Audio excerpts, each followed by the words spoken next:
గుండెల్లో దడదడ ఇంకా కదిలిస్తే కన్నీళ్లు ఆ ఘోర కలిగి 12 ఏళ్ళు.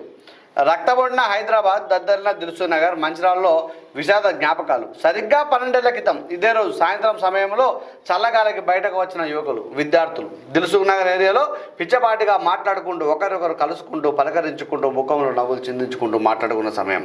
హఠాత్తుగా సెకండ్ల వ్యవధిలో జంట పెళ్లిళ్ళు. ఏం జరిగిందో అర్థం చేసుకున్న లోపే తమతో మాట్లాడుతున్న స్నేహితులు రక్తపు ముద్దలు, చెల్లా చెదురుగా మిత్రులు, కాళ్ళు పోయి ఒకరు, చేతులు తెగిపోయి ఒకరు, పొట్ట పగిలి పేగులు బయటకు వచ్చి ఒకరు. ఇది ఆనాటి దృశ్యం. ఇక నాడు గాయాల పాలై కోలుకొని చిన్న చితగా పనిచేసుకుంటున్న వారు ఇప్పటికీ సన్నగా వణుకుతూనే ఈ సంఘటన వివరించారు. వారి కళ్ళలో ఇప్పటికీ ఆ భయమే కనిపిస్తుంది. కళ్ళ ముందు జరిగిన పేరుడు ఇంకా వారి మనసులో భయాన్ని, అలజడిని మర్చిపోవడం లేదు. 2013 ఫిబ్రవరి 21న ఇండియన్ ముజాహిద్ అనే తీవ్రవాద సంస్థ సహా వ్యవస్థాపకుడు యాసిన్ బక్తర్ సృష్టించిన మారణ హోమం ఇంకా ప్రజల మనసులో నుంచి చెరిగి